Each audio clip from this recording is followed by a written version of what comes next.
আপনার সম্মুখে বসে আছে আব্বাস রাদিয়াল্লাহু তাআলা আনহু আমার নবীজিকে আপনার বলছে ইয়া রাসূলুল্লাহ আপনি যদি আমাকে বলেন একটা প্রশ্ন আপনাকে করব আল্লাহর নবী বলে সাহাবী বলো এমন কি প্রশ্ন তুমি আমাকে করতে চাও নবীজিকে সাহাবী বলছে গো নবীজি আপনাকে যেটা জিজ্ঞাসা করব আমি আলা ইন্না আউলিয়া আল্লাহি লা খাউফুন আলাইহিম ওয়ালা হুম ইয়াহজানুন এই যে আউলিয়া শব্দটা আয়াতের মধ্যে ওগো নবীজি আউলিয়া কারা আউলিয়া সম্পর্কে একটু আপনি আমাদেরকে জানিয়ে দিন আউলিয়া সম্পর্কে আমাদেরকে বলে দিন আমার নবী বলে এ আব্বাস শোনো পৃথিবীর জমিনে আউলিয়া তারা আল্লাহওয়ালা হচ্ছে তারা যাদের চেহারা দেখলে আল্লাহর কথা স্মরণ হয়ে যায় জোরে বলেন সুবহানাল্লাহ আমার নবীজি বলে শোনো সাহাবী অতএব আল্লাহর ওলি তারা যাদের উঠা বসা চলাফেরা খাওয়া দাওয়া সমস্ত আমার আল্লাহ পাকের তরফ থেকে হতে থাকে জোরে বলেন সুবহানাল্লাহ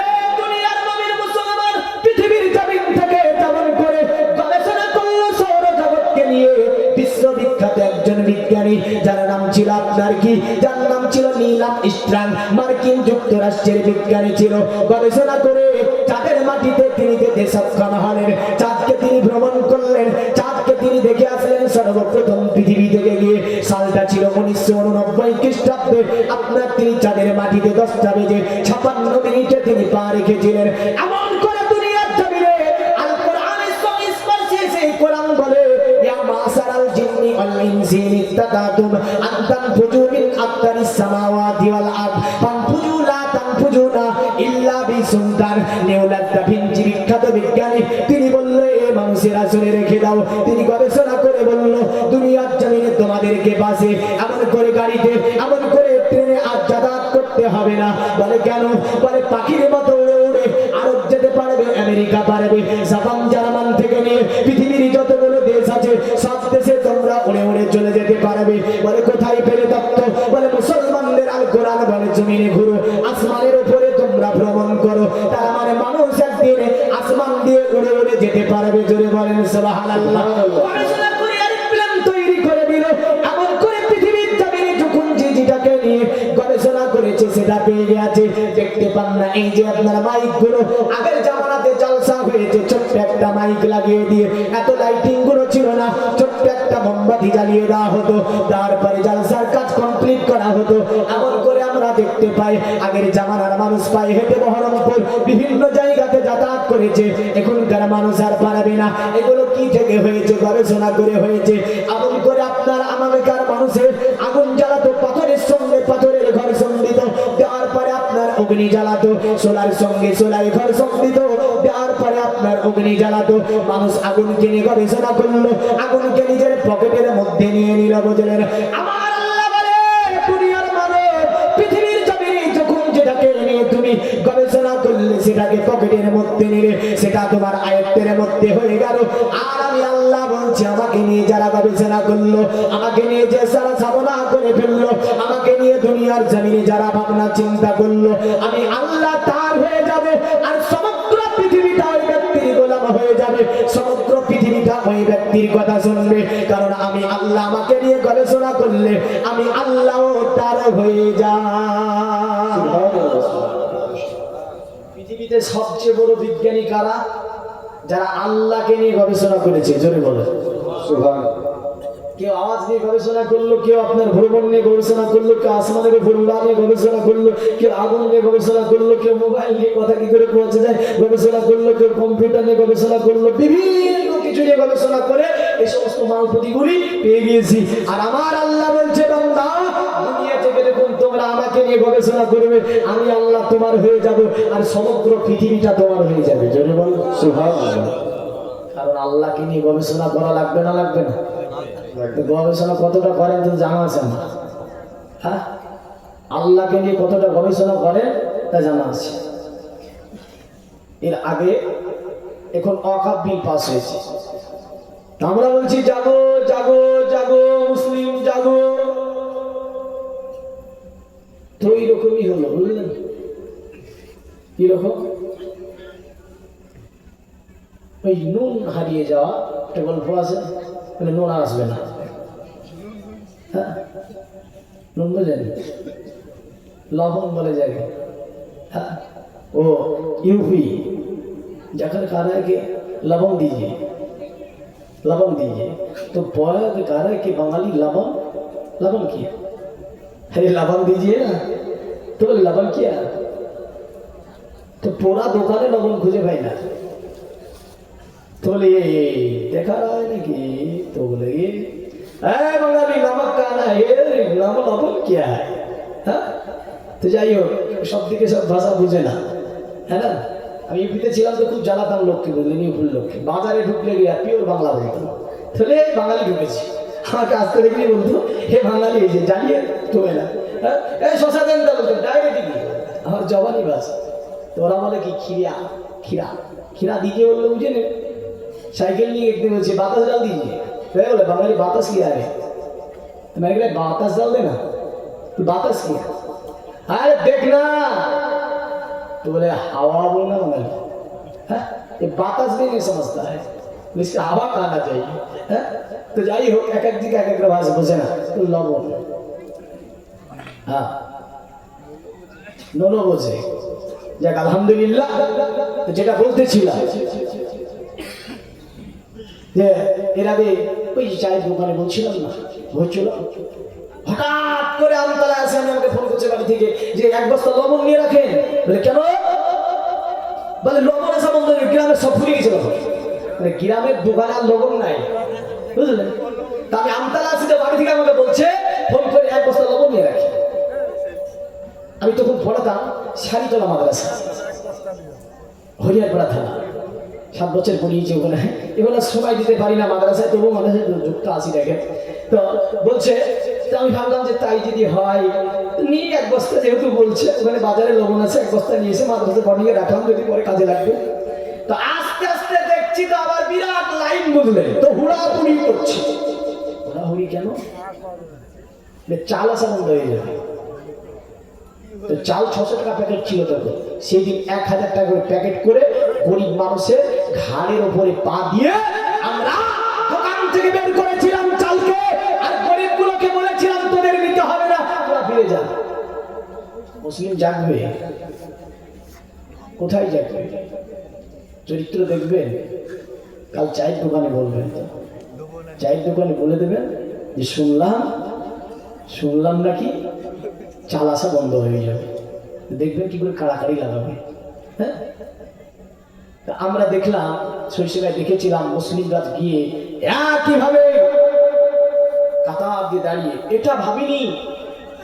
এটা ভাবিনি আমরা যে ব্যক্তিটা তো গরিব মানুষ, আমি 1000 টাকা দিয়ে কিনে নিচ্ছি, ক্রয় করে নিচ্ছি, এই ব্যক্তিটা যে পারবে না, আমার টাকা আছে আমি ক্রয় করছি, মানে নিজে বাঁচলে বাপের না। আজই রাসূল সাল্লাল্লাহু আলাইহি সাল্লাম বলেছেন, এই কারণে যুদ্ধ, জিহাদ। নবীজি সাল্লাল্লাহু আলাইহি সাল্লামের সম্মুখে একজন সাহাবী এসে বলছে, নবীজি এত জিহাদ করে মারা যাচ্ছে, বাচ্চা কাচ্চা ও অনেক শহীদ হচ্ছে, একটু দোয়া করে দেন না আল্লাহর কাছে। আল্লাহর কাছে দোয়া করে দিলেই তো হয়ে যাবে, হবে না? সেই দিন আমাকে একজন বলছিল, রমজান শরীফের মাস, বসে আছি তারাবি পড়ে বেরিয়ে, তো বলছে মৌলভী সাহেব, ওই যে গাজার উপরে এত অত্যাচার হলে একটু মানুষ দোয়া করছেন, আপনারা দোয়া করছেন তো কবুল হয় না? বড় নাকি আল্লাহ আছে, তারা একটু দোয়া করছে না? আমি বললাম যদি দোয়াতেই সব হয়ে যেত, রাসূলুল্লাহ সাল্লাল্লাহু আলাইহি ওয়াসাল্লামের জীবনে 25 থেকে 26টা যুদ্ধ সংঘটিত হতো না। উহুদের ময়দান থেকে নিয়ে আরো যে ময়দানগুলি আমরা দেখেছি, কোন জায়গায় 72টি শহীদ, কোন জায়গায় 13টি, কোন জায়গায় 22টি, কোন জায়গায় 45টি শহীদ বরণ করছে। যাদের সাহাবী তারা, আমাদের তো শহীদ লাগতো না। তো নবীজি আল্লাহকে কথাটা বলেছিলেন, আমার আল্লাহকে বললেন, আল্লাহ সাহাবীরা যে বলে দোয়া করে দিতে, আমার আল্লাহ বলেছিল হাবিব আপনার প্রতিটি দোয়া কবুল হয়ে যাবে, তবে আমি আল্লাহ দেখতে চাই তাদের জানমাল, তাদের সন্তান সন্ততি দিয়ে আমি আল্লাহ আমাকে ভালোবাসতে পেরেছে কিনা, আমার দিনকে তারা ভালোবাসতে পেরেছে কিনা। যদি তারা তাদের জানমাল দিয়ে আমি আল্লাহ আমার দিনকে ভালোবাসতে পারে, নিশ্চয় তাদের জন্য আমি আল্লাহ পাক জান্নাতুল ফেরদাউস খুলে রেখেছি। জোরে বলেন সুবহানাল্লাহ, সুবহানাল্লাহ। সবই যদি দোয়া দিয়ে করবে তাহলে ও কি ভালোবাসলো, দেখবেন আল্লাহ পরীক্ষা নেবে না? হ্যাঁ নেবে। তো যাই হোক, আমাদেরকে এমন জায়গা জাগতে হবে যে ঘরের কোনায় বসে জেগে কোনো কাজ হবে না। টাকা বদলের সময় অনেক আমরা প্রতিবাদ সভা করেছিলাম, প্রতিবাদ মিছিল করেছিলাম, বন্ধ করতে পেরেছেন? পারেননি। বাবরি মসজিদকে নিয়ে আমরা সুপ্রিম পর্যন্ত একাধিকবার আমরা মামলা দায়ের করেছি, তার সাথে দেখা গিয়েছে অনেকে শহীদ বরণ করেছে, পেরেছি না, কারণ ঘরে বসে সব কাজ হয় না। রাসূল আজ থেকে 1500 বছর আগে বলেছেন, যখন সেটা চূড়ান্ত পর্যায়ে পৌঁছে যাবে, প্রয়োজনে তোমাকে জায়েজি মানে শরীয়ত মোতাবেক ভাবে তোমাকে প্রয়োজনে জান দিয়ে দিতে হবে, কিন্তু তোমার বাবার পৈতৃক যে জমি জায়গাগুলি ওয়াকফ করে গিয়েছে, এ দেওয়া যাবে না। কিন্তু আমরা যাব না, সামনে বলবে ওই বিড়ালের মতো বসে বসে বলে ঘন্টি বেঁধে দেব। কি বলবো? ঘন্টি বেঁধে দেব। শেষের দিকে বলছে ঘন্টি বাদ দেখে আর নাই, বুঝলেন? ঘন্টি বেঁধে দেবো যুক্তি হয়ে গেল আমাদের, কিন্তু ঘন্টিটা বাদ দেখে আর নাই। তাই বলবে মুসলিম তুমি জাগো, এমন জাগো তুমি সিংহের যা, পুরা বিশ্ব তোমাকে দেখে ভয় করেছে। এই ভারতবর্ষের সরজমিনে ঘড়ি থেকে নিয়ে তারিখ বিন জিয়াদ থেকে নিয়ে কাসিম থেকে নিয়ে রাজত্বকাল তুমি একটু পড়ে দেখো, দেখতে পাবে মোটামুটি 1000 বছরের কাছাকাছি মুসলিম রাজত্ব করে গেল। এই তো দীর্ঘ 97 বছর আগেকার ইতিহাস করে দেখতে পাবে মুসলিম তুমি কি ছিলে আর হলে কি। এই ইতিহাস যতক্ষণ আমার মুসলিম যুবক না জানবে, না পড়বে, না দেখবে, না জানতে পারবে, ততক্ষণ পর্যন্ত আমরা দেশের যে আমাদের সম্পত্তিগুলো আছে, দেশ যে আমাদের কত জায়গাতে দেশকে আমরা আগিয়ে রেখেছি, এ তো বুঝতে পারবে না। হ্যাঁ, 1000-এর বেশি এই মুসলিম রাজত্ব করেছে দেশে, জোরে বলেন সুবহানাল্লাহ। যদিও মোগল 750 বছর রাজত্ব করেছে এই দেশের উপরে। কোনদিন বলেছে এরা যদি সম্প্রীতি ঠিক না রেখে, এই যে রিসেন্ট এসএদের বর্তমান সময়ে কখনো বলছে খাজা গরিবে নামাজের মাজার বাংলাদেশ হয়ে গেল, কখন একটা বড় মসজিদ দেখছে, দেখে বলছে এটা আমাদের শিবলিঙ্গ পাওয়া যাবে, বাংলাদেশ হয়ে গেছে। কখনো একটা বড় মাদ্রাসা দেখছে, এখানে জমি তৈরি হয়, তালা মারবে। কখনো একটা দেখা যাচ্ছে বড় দরগা দেখছে, প্রচুর ইনকাম হয়, তো বলছে এটা আমাদের আগে কি ছিল, এটা আমাদের আগে মন্দির ছিল, এখন ওরা নিয়ে এসে। এ কি দেশ চালাচ্ছে? রাগ নেবেন না, কারণ সম্প্রীতি রাখুন, সম্প্রীতি ঠিক রাখুন। মুসলিম এতদিন রাজত্ব করলো, কোনোদিন কাত্তারে এই কথা বলেনি এই দেশে হিন্দু, জৈন, খ্রিস্টান, নাসারা, দাবি আদিবাসী থাকতে পারবে না। আজ ওপেন বলছে মুসলিমদেরকে বাংলাদেশ না পাকিস্তান, এত বড় সাহস হয় কোথা থেকে? হ্যাঁ, এই দেশটা কি বাবার কাউরে? সকল জাতি, সকল ধর্ম এই দেশে সমান ভাবে বসবাস করবে, জোরে বলেন সুবহানাল্লাহ। আসি বলি কাদের বলে একটুখানি বলে দিই। আল্লাহর ওলি আপনার আব্দুল কাদের জিলানী ও গিলানী কুতুবে রব্বানী শামায়ুদ্দিন গাউসে আজমের দরবারে আপনার যেমন করে একজন ব্যক্তি দাঁড়িয়ে গেল, দাঁড়িয়ে গিয়ে বলেছিলেন আল্লাহর ওলি আব্দুল কাদের, আপনাকে একটা কথা আমি বলবো, আপনি কি নেবেন? আমার আব্দুল কাদের বলল, বলো কি বলতে চাও? বলে হুজুর একটু আমার জন্য দোয়া করে দেন না। আব্দুল কাদের বলল, কিসের জন্য দোয়া করব? বলে আল্লাহর ওলি, আমার বাড়িতে একটা কন্যা আছে, কন্যাটির যেন একটা ভালো পুত্রের সঙ্গে বিবাহ হয়ে যায়। কারণ বিশ্ব নবীর দরবারে সাহাবীরা বসে আছে, হাদিসে এইভাবে আছে, আল্লাহর নবী বললেন পৃথিবীর জমিনে যে বাবা একটা কন্যা সন্তানের সুন্দর করে লালন পালন করলো, সুন্দর একটা পাত্র দেখে বিবাহ দিয়ে দিল, আল্লাহ যেন তাকে একটা জান্নাত দান করবে, জোরে বলেন সুবহানাল্লাহ। সঙ্গে সঙ্গে আরেকজন সাহাবী বলছে, ইয়া রাসূলুল্লাহ আমার 2টি কন্যা আছে। নবীজি বললেন তুমি 2টি জান্নাতের হকদার হবে। আরেকজন বলছে আমার 3টি আছে। বলল তুমি 3টি জান্নাতের হকদার হবে। আরেকজন বলছে আমার 4টি আছে। বলে তুমি 4টি জান্নাতের হকদার হবে। আল্লাহর নবীর কাছে 7টি পর্যন্ত আপনার সাহাবীরা বলল, নবীজি বললেন তুমি 7টা জান্নাতের হকদার হবে, জোরে বলেন সুবহানাল্লাহ। আজ আমরা মুসলমান, আমাদের সমাজে যদি কোনো পরিবারে কন্যা সন্তান জন্ম হয়, ওই পরিবারের মন বড় খারাপ হয়ে যায়, ওই পরিবারের আপনার এত মন খারাপ হয় কেউ জানতে পারে না। আর যদি পুত্র হয় তাহলে আমরা কি করব? ধামাই করে মিষ্টি নিয়ে মনে মনে ঘুরে। এমন পরিবার আছে না নাই? আছে না? আছে। দুনিয়ার মুমিন মুসলমান মনে রাখবেন, দুনিয়ার জমিনে আপনি কন্যা লালন পালন করে সুন্দর একটা পাত্র দেখে বিয়ে দিয়ে দেবেন। জান্নাতের ঘোষণা আপনার জন্য দিয়ে দিয়েছে আমার নবী সাল্লাল্লাহু আলাইহি ওয়াসাল্লাম। আব্দুল কাদের জিলানী ও গিলানী কুতুবে রব্বানির দরবারে তাই ওই মুরিদরা বলছে, হুজুর আমার মেয়েটির যেন একটা ভালো পাত্রীর সঙ্গে বিবাহ হয়ে যায়।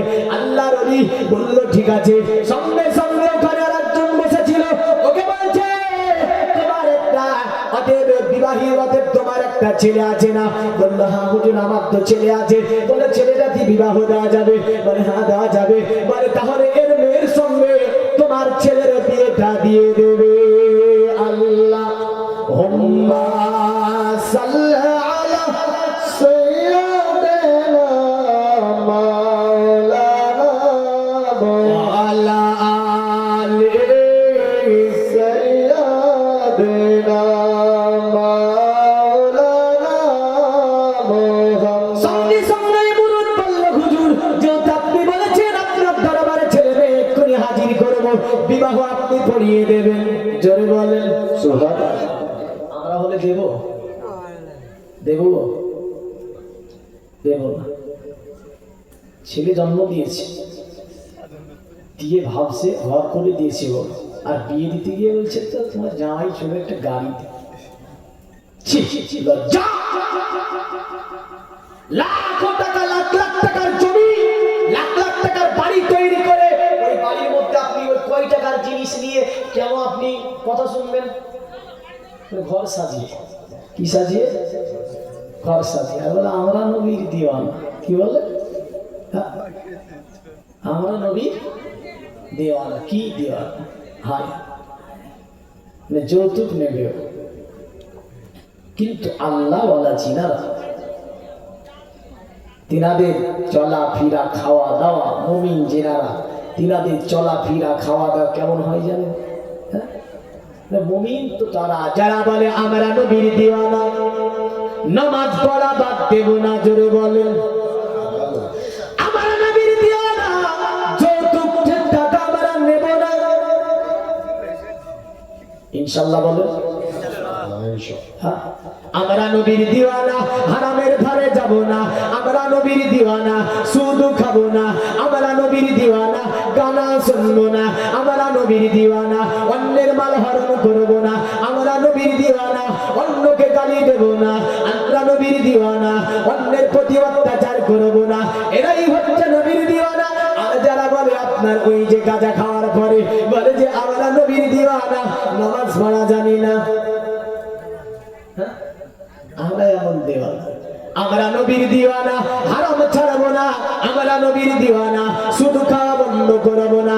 আমরা নবীর দিওয়ানা, অতএব যৌতুকের টাকা নেওয়া বাদ যাবে না।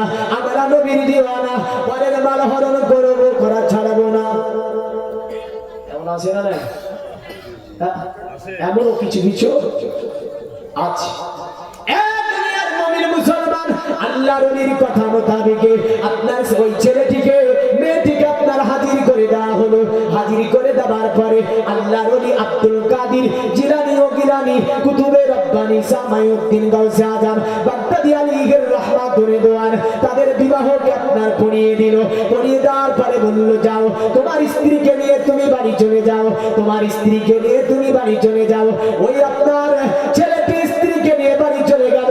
বাড়ি চলে যাবার পরে তারা দুজনে নামাজের মধ্যে দাঁড়িয়েছে, কারণ আব্দুল কাদের বলে দিয়েছে যাও, যাবার পরে 2 রাকাত নামাজ পড়ে নেবে। জোরে বলেন সুবহানাল্লাহ।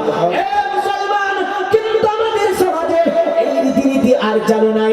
আমাদের সমাজে এই রীতিনীতি জানা নাই, কারণ আমরা আল্লাহর কাছে চাইতে জানি না। রাসূলুল্লাহ বলেছেন, এ আমার উম্মত শোনো, আল্লাহর কাছে তোমরা চেয়ে নাও। যখন যে রাতে আপনার বিবাহ হবে, যে যুবক যুবতীর, ওই রাত্রিতে যদি যুবক যুবতী আপনার পাশাপাশি দাঁড়িয়ে 2 রাকাত নফল নামাজ পড়ে নিয়ে উভয় আল্লাহর কাছে হাত তুলে যা চাইবে, আল্লাহর নবী বলেন সেই দিনের দোয়াকে আমার আল্লাহ, ওই সময়ের দোয়াকে আমার আল্লাহ ডাইরেক্ট কবুল করে নাই। জোরে বলেন সুবহানাল্লাহ। কিন্তু আমরা এই নামাজ কজনে পড়েছি মুখে হাত দিয়ে বলতে পারবেন না, কিন্তু আমাদের সমাজে অন্যান্য মাসলাগুলি জায়ের আছে। অন্যান্য মাসলাগুলি আমরা আমরা বলতে পারি, পারি না? পারি না? হ্যাঁ, একটা বিয়ে পড়ে বসে আমি হাত তুলে দোয়া করেছি, তো যার জন্য যার বিয়ে পড়েছে আমি ওই দোয়া করে, তা আমি হাত তুলে মনে মনে ভাবছি যে তোর লেগে দোয়া করে, তুই দোয়া করে যা, দোয়াই করে ছেড়ে দিলাম দোয়া, বুঝলেন? ছেড়ে দিও কেন? বলছে আমার জন্য তো হাত তুলি, তোমার জন্য হাত তুলেছিলাম, তুমি দোয়া করে বললে হাত তুললে না কোনো, তা আমাকে উঠে বলছে বেদাত। বেদাত শব্দটা ভালো বলতে পারে না, বেদাত। আর হাতে ছিল বুঝলেন একদম আঙ্গুঠি সোনার ভরা, মানে জামাই নামানোর সময় সোনার কোনো অলংকার দিয়ে নামায় না, নামায় না? এই নামায় না? নামায়। সঙ্গে সঙ্গে আমি বললাম ওই আঙ্গুঠিটা বেদাত না? নবীর সময় কি জামাই নামানোর সময় সোনার আঙ্গুঠি পরে জামাই নামানোর প্রথা চালু ছিল? সাহাবীর প্রেরণা ছিল, এমন করে খোলাফায়ে রাশিদিনের প্রেরণা ছিল? ছিল না। ওখানে ফতোয়া দেয়নি, ওখানে এক ফতোয়া দিয়ে 10-15 হাজার যাবে। কত হাজার যাবে?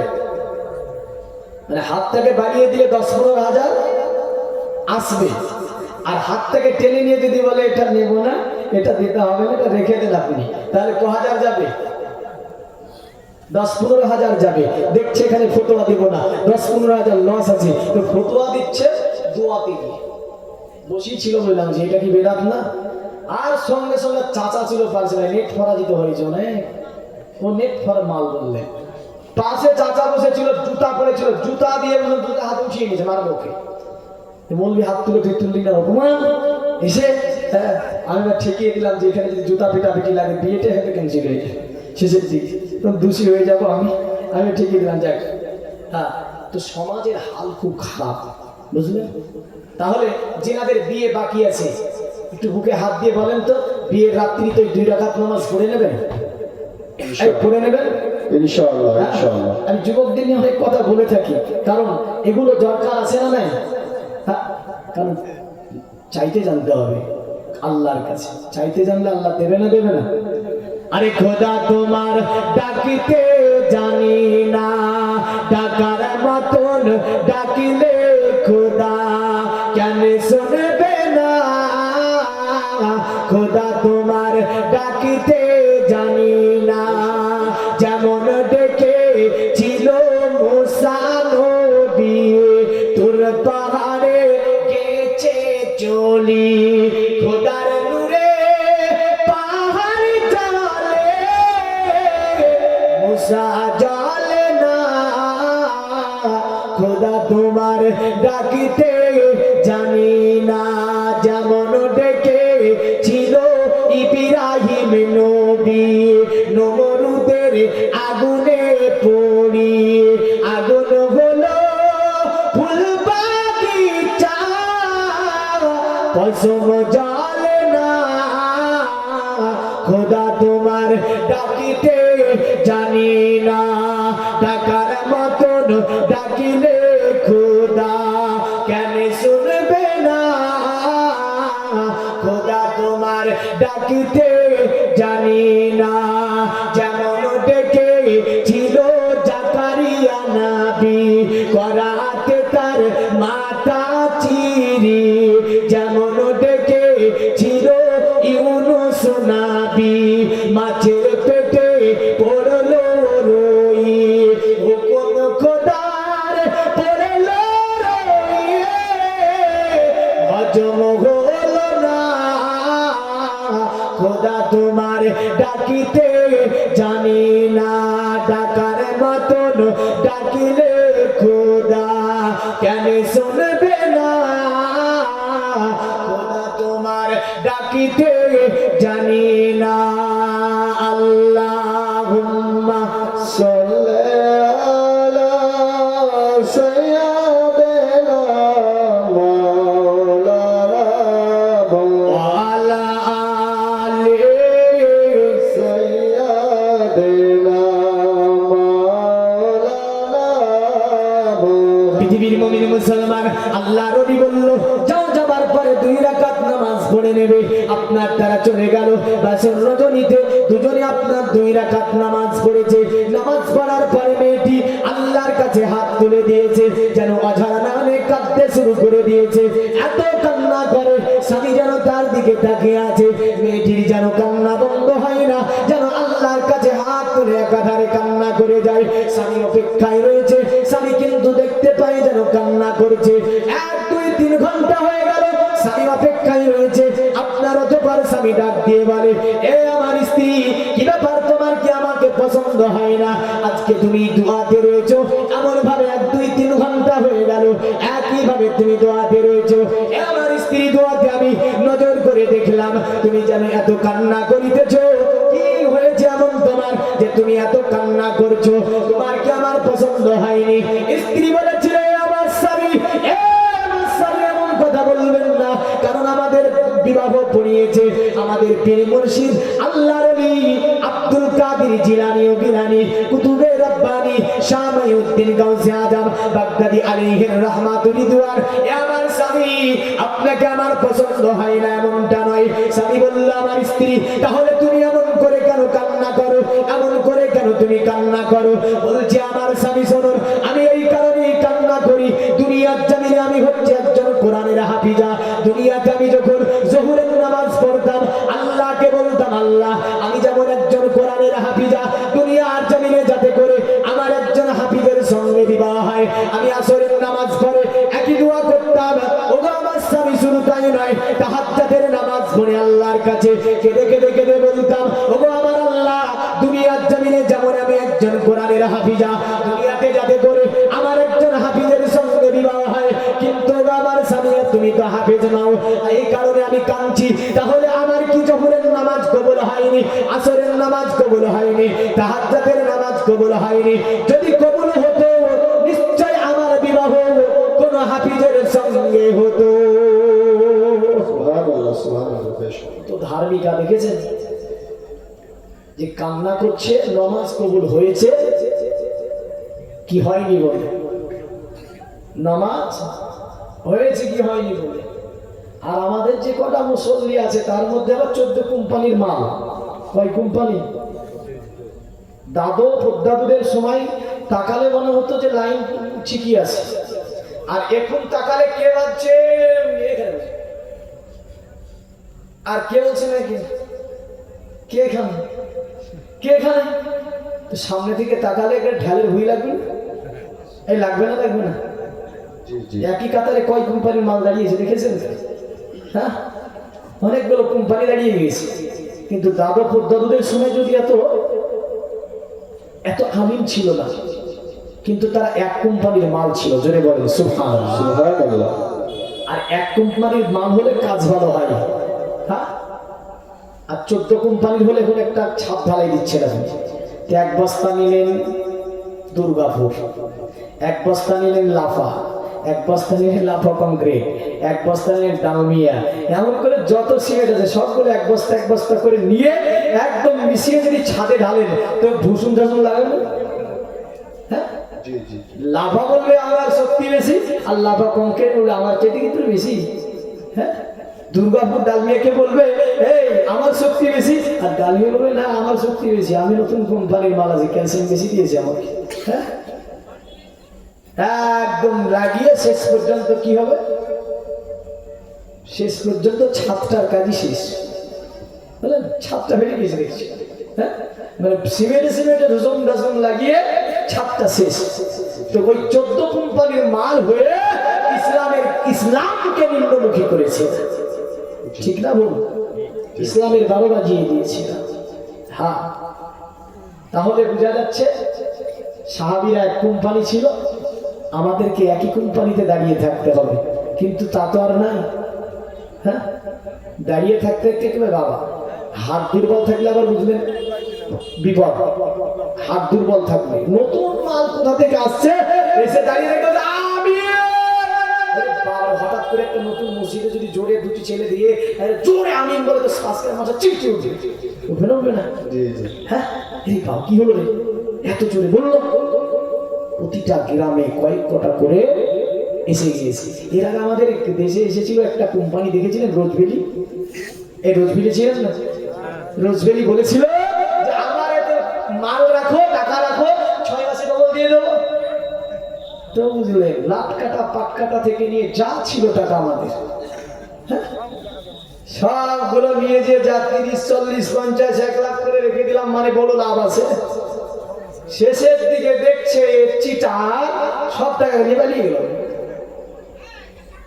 এই রোজভেলি বলেছিল যে টাকা রাখো ডবল দেব, আর এখন একটা কোম্পানি নতুন এসেছে বুঝলেন, এই রোজভেলি কেউ মারাত্মক। এসে বলছে সুন্নত পড়তে হবে না, অফার দিচ্ছে, নফল পড়তে হবে না, কোরআন ছেঁচিয়ে মেচিয়ে পড়লেই হবে, তাও আবার অজু করা লাগবে না। তারপরে বলছে 20 রাকাত কেন পড়বে, 8 রাকাত পড়বে, এটি ঠিক আছে। হ্যাঁ, তারপরে আবার নমাজের টুপি লাগবে না, মানে টুপি ফালতু কি হবে, এমনি হবে। এই কোম্পানিকে দেখে কিছু যুবক বলছেন অফার তো ভালো, রাত্রে গাধাও লাগে না, অফার দিয়েছে, এমন মশালা। তো কিছু কিছু যুবক দেখছে আমার সমাজে যে কোম্পানি ভালো, রোজভেলির মতো, কাজ কম টাকা বেশি। হ্যাঁ, তো বুঝলেন, এ বলছে না এটাই ভালো, সুন্নত লাগবে না, টুপি লাগবে না, নফল নাই, তারপরে ছেঁচিয়ে মেচিয়ে কোরআন পড়লেই হবে, তারপরে কোরআন পড়তে গেলে অতএব রজু করাও লাগবে না। এই কোম্পানিটাই ঠিক আছে, হয়তো এই কোম্পানিটাকে মানলো। রোজভেলি তো টাকা নিয়ে পালিয়েছে, আর এই কোম্পানি তো ঈমান নিয়ে পালাবে, মনে রাখবি। রোজভেলিটা পালিয়েছে কি নিয়ে, টাকা নিয়ে, আর এই মালটা পালাবে ঈমান নিয়ে। একটা এমন কোম্পানি বুঝলেন, ডুপ্লিকেট কোম্পানি বলছে, ঈমান চুরি করতে এসেছে। এই ডুপ্লিকেট কোম্পানি মানা যাবে, এই ডুপ্লিকেট কোম্পানি মানা যাবে। এই রোজভেলির মতো ঈমান নিয়ে পালাবে, সচেতন থাকবে। ওই 2-1টি যা হয়েছে এখনই বুঝলেন, এখনই গাছ থেকে ফেলে দিয়ে, নতুবা আলোকুলতা বুঝুন, আলোকুলতা দেখেছেন, আলোকুলতা তো বুঝবেন। হ্যাঁ, ওই আলোকুলতা একটা যদি গাছটার উপরে ফেলে, এখনই যদি উঠিয়ে অন্য জায়গায় ফেলে দিয়ে আর কিছু যায় আসে না, কিন্তু একদিন মনে রাখবেন আলোকুলতাতে এই গাছটাকে পুরোটাই দখল করে নেবে, কিন্তু আর গোড়া নাই, তেজ বেশি। এই আলোকুলতাতে ছেয়ে যাবে দুনিয়া, তারপরেই কিয়ামত হবে। মানে এই ডুপ্লিকেট মালগুলো এমন ভাবে হবে যে ইমানদার যখন থাকবে না, তখনই আমার আল্লাহ দুনিয়াতে কিয়ামত শুরু করবে। যাই হোক, আসি আমি ওই জায়গাটায়, যে জায়গাটা ছেড়ে এসেছি। ওই যে ছেলেটি জিজ্ঞাসা করছে, বলে স্ত্রী, অতএব আমি তো কোরআনের হাফিজ নয়, আর তুমি নামাজ পড়ে পড়ে দোয়া করতে দে আল্লাহ আমার একজন যেন স্বামী হাফিজ হয়। সুবহানাল্লাহ, আরো জোরে বলুন সুবহানাল্লাহ। এখানে অনেকেই বসে আছেন, গভীর রাত্রি হয়েছে, বেশিক্ষণ বিরক্ত করব না। আমি দুটি গুরুত্বপূর্ণ কথা বলে যাব। ঘটনার সাথে আমি বহু উপদেশগুলি টেনে আনার চেষ্টা করি, তবে আপনি যদি নিতে পারেন, খোদার কসম বলছি, জীবন মঙ্গল হয়ে যাবে। এই কোরআন বলেন তো, আমাদের 95% মানুষ বর্তমানে কোরআন পড়া জানে না, ঠিক না ভুল? ঠিক না? 95% মানুষ কোরআন পড়া জানে না। আর আজকে আমরা বলছি, মৌলভী সাহেব এখানে মামলুকে মুসলিমকে মেরেছে, ওখানে মুসলিমকে মেরেছে, গাজাতে বলে মুসলিমকে মেরেছে, তারপরে ইউপিতে বলে মুসলিমকে মেরেছে, কেরালায় মুসলিম মেরেছে, তারপরে কি বলছে ওই যাবে গুজরাটে বলে মুসলিমকে মেরেছে, ট্রেন থেকে ফেলে দিল কে মুসলিম, ছাদ থেকে ফেলে দেওয়া হলো কাকে বলে মুসলিম। এমন করে হায় হায় হায়, এই জাতির ওপরে কি নাম অত্যাচার এসে গিয়েছে। তো বলছে এগুলো হচ্ছে কেন? তোমাকে হিসাব দিচ্ছি, তুমি বলো। বর্তমান 100-র মধ্যে তো 95 যদি কোরআন শরীফ পড়াই না জানে, বলো আল্লাহর গজব আসবে না আসবে না? তোমাকে হিসাব দিচ্ছি, তুমি হিসাব করো, তোমার গ্রামে কতটা মানুষ আর কতটা মানুষ নামাজে যায়? সুবহানাল্লাহ সুবহানাল্লাহ। সাহাবুল 200 টাকা দান করেছে, আল্লাহ সাহাবুলের দান কবুল করুন, উদ্দেশ্য পূর্ণ করুন। আত্মীয় স্বজন যারা অন্ধকার করে কবরগুলোকে কুশাদা মানোয়ার করে জান্নাতের টুকরা কবরকে বানিয়ে দিন, সকলে বলুন আল্লাহুম্মা আমিন। আল্লাহুম্মা। তাহলে একাধিক মানুষ নামাজ পড়ে না, ঠিক না ভুল? মা বোনদের মধ্যে এমনও রয়েছে, জন্মের পরে এখন আল্লাহকে সিজদা করেনি, আছে না নাই? ছেলেরা তো ঈদে গিয়ে একদিন করেছে, 2 রাকাত নামাজে 1 রাকাত পেয়েছে। কিন্তু মায়েদের মধ্যে এমনও মা বোন আছে জন্মের পরে আল্লাহকে সিজদাই করেনি। আমি জানি না এই মা মরে গেলে পৃথিবীর কোন দোয়াটাকে জান্নাতে নিয়ে যাবে। হ্যাঁ, তাহলে কোরআন যারা পড়া জানেন না একটুখানি ওয়াদা করে বলে দেন তো কোরআন পড়া শিখে নেব ইনশাআল্লাহ। জোরে বলুন ইনশাআল্লাহ। কারণ নবী বলছেন খায়রুকুম মান তাআল্লামাল কুরআন ওয়া আল্লামাহু। পৃথিবীর জমিনে যারা উত্তম শিক্ষা হচ্ছে যে ব্যক্তি নিজে কোরআন শিখলো অপরকে শিক্ষা দিল, এটাই হচ্ছে উত্তম শিক্ষা। জোরে বলেন সুবহানাল্লাহ। নবী আরেকটা হাদিসে বলেছেন মান কারাআল কুরআন ওয়া আমিলা বিমা ফিহি উলবিসা ওয়ালিদাহু তাজান ইয়াউমাল কিয়ামাহ।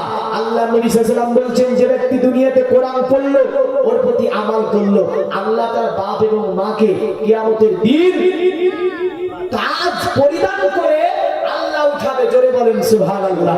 নবীজি বলছেন শাউহু আহসানু মিন জাওয়িশ শামস। ওটা এমন সুন্দর উজ্জ্বল হবে যে সূর্যের মতো। মানে কেমন একটা সূর্যকে ফিবুইতি দুনিয়া, যদি দুনিয়ার কোনো ঘরে একটা সূর্যকে নেমে দেওয়া হয় ঘরটা যেমন আলোকিত হবে ওর মাথাতে যেন এমনই আলো থাকবে। জোরে বলেন সুবহানাল্লাহ সুবহানাল্লাহ। নবী বলছেন ওয়ালাউ কানা ফিহি ফামা জান্নাকুম বিল্লাযী আমিলা বিহাজা। যদি বাপ মার অবস্থা ওটা হয় তাহলে যে ব্যক্তি পড়লো তার সম্মান কত হবে? যে পড়লো তার বাপ মার মাথায় যদি তাজ চেপে যায় তাহলে যে ব্যক্তি পড়লো তার অবস্থাটা কি না, কতই না সম্মান আল্লাহ তাকে দান করবে। জোরে বলেন সুবহানাল্লাহ। নবী বলেন মান কারা হারফান মিন কিতাবিল্লাহ। যে ব্যক্তি আল্লাহর কোরআন থেকে একটা হারফ পড়লো, আল্লাহর কিতাব থেকে একটা হারফ পড়লো, ফালাহু বিহি হাসানাতুন। ওই ব্যক্তিকে উত্তম ওর মুজরি আজার দেওয়া হবে। ওয়াল হাসানাতু বিআসারি আমসালিহা। মানে প্রতিটা ওই যে উত্তম মুজরি বা উত্তম যে আজার তাকে পেশ করা হবে ওটা হচ্ছে প্রতিটা অক্ষরের বিনিময়ে 10টা করে নেকি দেওয়া হবে। জোরে বলেন সুবহানাল্লাহ। প্রতিটা অক্ষরের বিনিময়ে 10টা করে নেকি দেওয়া হবে। কথা আমার নাই মুহাম্মদ সাল্লাল্লাহু আলাইহি ওয়াসাল্লামের। তিনি বলেন লা আকুলু আলিফ লাম মিম হারফুন। আমি তো এটা বলিনি তোমাদেরকে যে আলিফ লাম মিম এটা হরফ। নবী বলছেন আলিফুন হরফুন ওয়া লামুন হরফুন ওয়া মিমুন হরফুন। আলিফ হচ্ছে একটা হরফ আর লাম হচ্ছে একটা হরফ আর মিম হচ্ছে একটা হরফ। প্রতিটা হরফের বিনিময়ে আল্লাহ তোমাদেরকে 10টা করে নেকি দেবে। জোরে বলেন সুবহানাল্লাহ। যিনারা কোরআন শরীফ পড়া জানেন না পড়া শিখে নেবেন তো ইনশাআল্লাহ। এই মা বোনেদের মধ্যে যিনারা পড়া জানেন না আপনারা পড়া ইনশাআল্লাহ অবশ্যই শিখে নেবেন। আর আপনাদের বাড়িতে ছেলে মেয়ে আছে না নাই? সকলের তো ছেলে মেয়ে আছে। খবরদার বলছি কিয়ামতের দিন আপনার জন্য খুব কঠিন হয়ে যাবে এই ছেলে মেয়ের কারণে। ছেলে মেয়ে যিনাদের আছে অবশ্যই তাদেরকে ছোট্ট অবস্থাতে কোরআন শিখে দেবেন ইনশাআল্লাহ। বলেন ইনশাআল্লাহ। আরো জোরে বলেন ইনশাআল্লাহ। একদম ছোট্ট অবস্থায় ছেলে মেয়েকে কোরআন শরীফ শিখিয়ে দেবেন। ওই ছেলের ব্রেন ভালো হবে, আখলাক ভালো হবে, চরিত্র ভালো হবে, বড় হয়ে আপনার খিদমত করবে। বাবা মা মরে গেলে কোরআন পড়বে। ও ছেলে বললে আপনার কবরের কাছে যাবে। আর যে ছেলে ওই তো বর্তমানের যুগের মতো বললেন চুল কেটেছে একদম সেখান ফ্যাটান করে, ও জীবনে বাপের কবরের কাছে যাবে না, বাপের জন্য দোয়াও করবে না। আর কিয়ামতের দিন বাপ যদি ইবাদতের জন্য জান্নাতে যেতে যায় পেছন থেকে গর্দনকে টান দিয়ে ধরে বলবে কোথায় যাবে আব্বু? কেন? তুমি যে আমি যে তোমার ছেলের জীবনে তো আমারে তুমি বলোনি কোরআন শরীফ শেখাওনি, এমন করে নামাজ পড়ার কথা বলোনি, তুমি কোথায় যাবে? আমার সঙ্গে জাহান্নামে চলো। আল্লাহ আপনাকে ওর সঙ্গে জাহান্নামে দেবে। তাহলে রাসূলুল্লাহ বলছে তোমাদের বাচ্চারা যখন 7 বছরে উপনীত হবে তাদেরকে তোমরা ইসলামিক জ্ঞান দাও, ইসলামিক শিক্ষা দাও, নামাজের জন্য বলো। 10 বছরে উপনীত হবে নামাজের জন্য তাগিদ করো। 12 বছরে পরিণত হবে প্রয়োজনে তোমার বাচ্চাকে পিটিয়ে নামাজ পড়াও তুমি। সুবহানাল্লাহ বলবেন না? সুবহানাল্লাহ। এটা নবীর বাণী, নবী বলে গিয়েছে। আর আপনি মানবো না বললে তো হবে না। আপনি ভাবছেন মৌলভীর আওয়াজ পায় না, ঘুরে ঘুরে এইদিকে আসে। হ্যাঁ, এগুলোর জন্য পাকড়াও আমাকেও হতে হবে, আপনাকেও হতে হবে। মনে রেখে দেবেন এই জিনিসগুলো আপনাকে মানতে হবে। আসি আমি ওই জায়গাটায়, নারী তোমরাও কোরআন শিখবে। তো ওই নারীটা ছিল হাফিজা। কি ছিল? হাফিজা। আর ওই হাফিজা নারী চাই কারে বিয়ে করতে? হাফিজ। আর এখন কিছু নারী হাফিজ দেখলেও ঘৃণা করে, ঘৃণা করে, মৌলবীদেরকে ঘৃণা করে। অনেক আছে না নাই? কারণ ফুটবল তো লাগানো যাবে না, আর বানরের মতো তো 10টা আঙ্গুলে 20টা আঙ্গুলে নাখুনও রাখা যাবে না। আর এখন বেশি কম সেই বানরের মতো নাখুন রাখা। আর আল্লাহ দিয়েছে সুন্দর করে ভুরু, ও বলছে না ফিল আপ করতে চিকন লাগবে, একটু মোটা করে দিয়েছে আল্লাহ, ভালো লাগবে তার জন্য। তো ভুরু ফিল আপ করে কি করেছে, চিকন করেছে। আল্লাহ তোকে দুটো চোখ দিয়েছে, একটা চোখ উঠিয়ে ফেলে দেয় না, হ্যাঁ দেখি কতটা ভালো লাগে। বুঝা গেল? এই নারী তোমার চুলগুলো বড় করতে বলেছে, আর তুমি কি করেছো, একদম কেটে এলে ছাড় কেটিয়ে গেলে। হ্যাঁ, নারেন্দ্র বসিং বিখ্যাত একজন বিজ্ঞানী, আমেরিকার একজন বিজ্ঞানী লেখিকা, তিনি কোরআনের সংস্কার চেয়েছে। এই নারী তুমি কি জানো, মাথায় ওড়না দিয়ে কথা বলতো, চুল দেখাতো না কাউকে। যার চুল থাকতো ছোট ছোট চুল, যে পড়তো স্কিন টাইট গেজি, যে পড়তো স্কিন টাইট প্যান্ট, সে কোরআন পড়তে পড়তে 72 বার কোরআনকে পড়লো। পড়ার পরে তিনি স্যুট পরা বাদ দিল, গেঞ্জি পরা বাদ দিল, এমন করে মাথার উপর দিয়ে ওড়না দিয়ে চলাফেরা করতো। ইসলাম ধর্ম কবুল করেছি। এই নারী, আর তোমাকে মাথায় কাপড় দিতে কিছু কিছু নারী লজ্জা লাগে। কিন্তু মনে রাখবেন ব্রহ্মভূমি তো পৃথিবীর জমিনে বেঁধে আছে। অতএব পণ্ডিতকে জিজ্ঞাসা করা হলো, ওগো পণ্ডিত তুমি বলে দাও নারী কারা, নারীর পোশাক কেমন হবে, নারী কেমন করে চলাফেরা করবে। পণ্ডিত বললেন পৃথিবীতে নারী হবে সমজানি, নারী যারা তাদের পোশাক হবে মাথার তালু থেকে নিয়ে পায়ের তালু পর্যন্ত ঢাকা থাকবে। জোরে বলেন সুবহানাল্লাহ। মাথার তালু থেকে নিয়ে পায়ের তালু পর্যন্ত তারা ঢেকে চলাফেরা করবে। আর তারা যখন চলবে পদযুগলের দিকে তাকিয়ে চলবে। আর যদি এর ব্যতিক্রম হিরে ধরে চলাফেরা করে, তাহলে ভাবে পিছনে এদিক ওদিক ঘুরে তাকায়। মাতে কাসফালাকা দাসারি ব্রহ্মভূমিত যে নারীর চলনে অন্য পুরুষ আকৃষ্ট হয় পৃথিবীর জমিনে, ওটা নারী হতে পারে না গো, ওটা হচ্ছে ধূর্ত শগুনের মতো। কারণ সে পৃথিবীতে নারী কিসের, যে নারীর চলনে অন্য পুরুষ আকৃষ্ট হয় পৃথিবীতে ওটা নারী হতে পারে না। এটা একটা সনাতন ধর্মের কথা। কুচবিহারে ছিলাম তো সনাতন ধর্মের মন্ত্রটা পড়েছিলাম, ওখানে পণ্ডিত ছিল। তো এটা কমপ্লিট করার পরে ঘরে গেল, যাবার পরে বলছে মৌলভী সাহেব মাতে কাসফালাকা দাসারি ব্রহ্মভূমিত মানে কি ধূর্ত শগুন হয়? আমি বললাম বলেন কি হবে? বলে মাতে কাসফালাকা দাসারি ব্রহ্মভূমিত বলতে নারী সংযমী ভাবে চলবে, মায়ের জাত যারা তারা সংযমী ভাবে চলবে। কিন্তু আপনি যে বললেন ধূর্ত শগুনের মতো, তা আমি ওকে বললাম দেখেন আপনাদের যদিও এই বেদ মহাভারত এমন করে বিভিন্ন কিতাবের বিভিন্ন জন বিভিন্ন ভাবে এর মানে করে গিয়েছে। এখানে যদিও লেখক বলেছেন ধূর্ত শগুন যারা, এরা কোথাও দেখবেন গুরুমারা এগুলো পড়ে থাকলে এদের যে ধূর্তরামি আচরণগুলো থাকে, যে নারী হেরে দূরে এদিক ওদিক করে চলাফেরা করে, এদের মধ্যে কিছু ধূর্তরামি আচরণ থাকে। মানে এদের মধ্যেকার ভাবনা চিন্তা অন্যরকম। নতুন জামাটা দেখাবে কারে, নতুন জামাটা দেখাবে অন্য পুরুষকে, স্বামীকে না।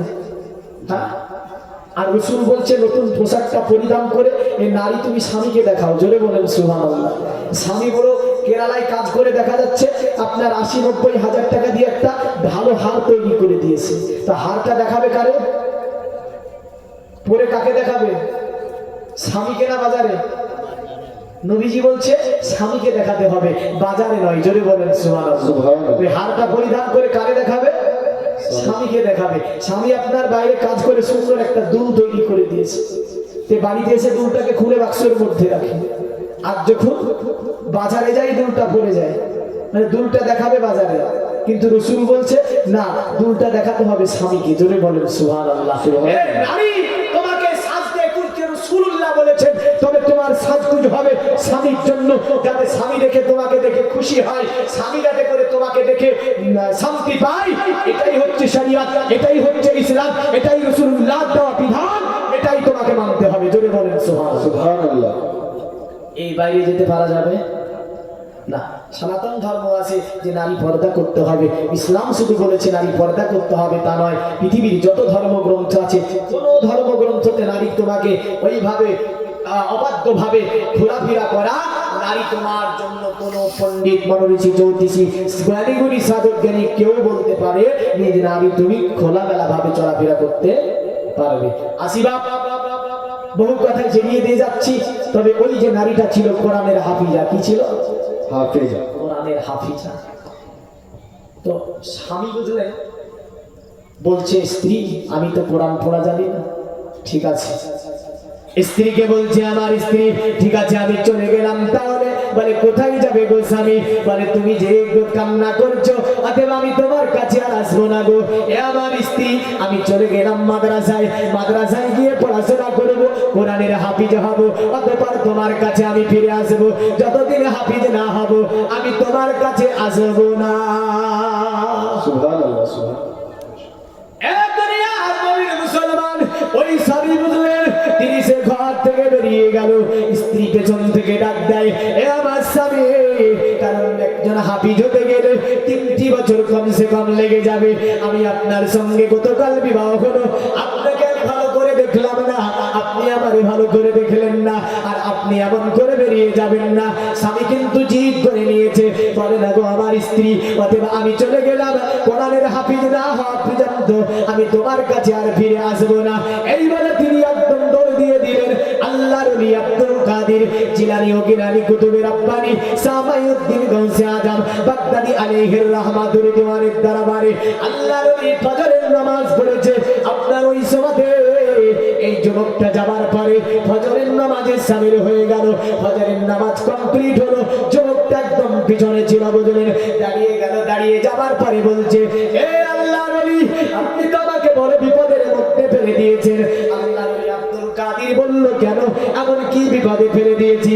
বলে হুজুর, গতকাল যে আপনি আমার বিবাহ পড়ালেন, এ আল্লাহর ওলি, আপনি কি জানতেন না ওই মেয়েটি হচ্ছে কোরআনের হাফিজা?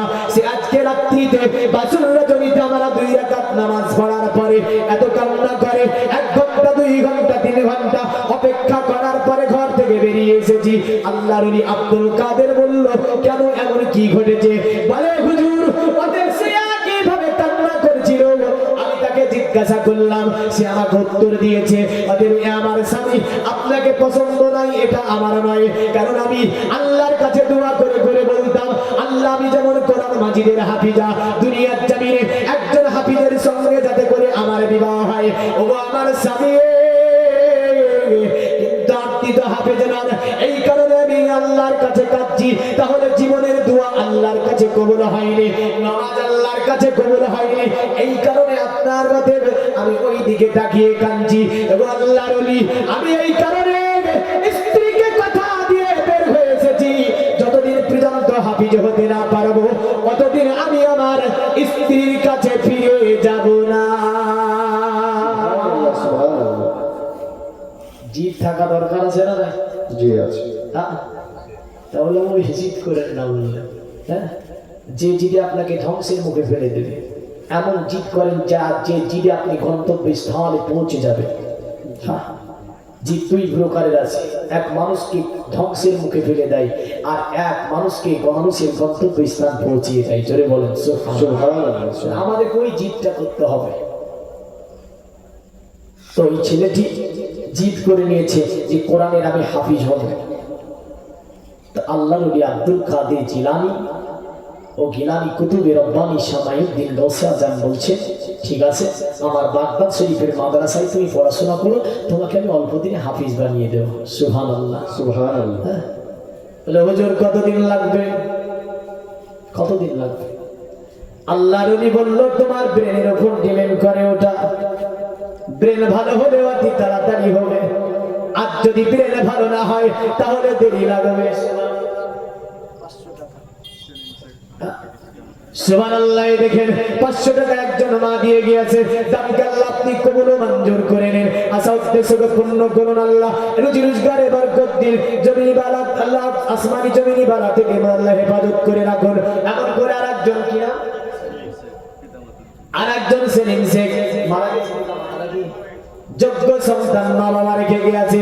আপনার এই যোগ্য সন্তান পিতামাতার মাগফিরাতের জন্য 1000 টাকা দান করেছে, আল্লাহ দানকে কবুল মঞ্জুর করে নিন। পিতামাতার কবরকে জান্নাতের টুকরা বানান, কবরকে আল্লাহ আপনি যা কুশাদা মানোয়ার করে দিয়ে জান্নাতুল ফিরদাউস নসিব করে দিন।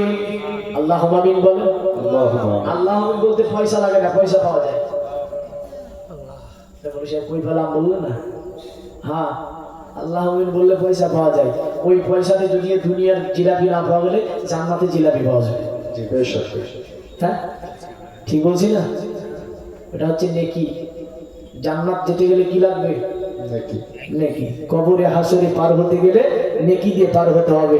এখান থেকে কেরালা যাবেন তো টাকা দিয়ে পার হয়ে যাবে, কিন্তু মনে রাখবেন কবর থেকে আপনি নেকি খরচ করতে করতে জান্নাত পর্যন্ত আপনাকে যেতে হবে। তাহলে সুবহানাল্লাহ আলহামদুলিল্লাহ আল্লাহু আমিন বললে কি পাওয়া যায়?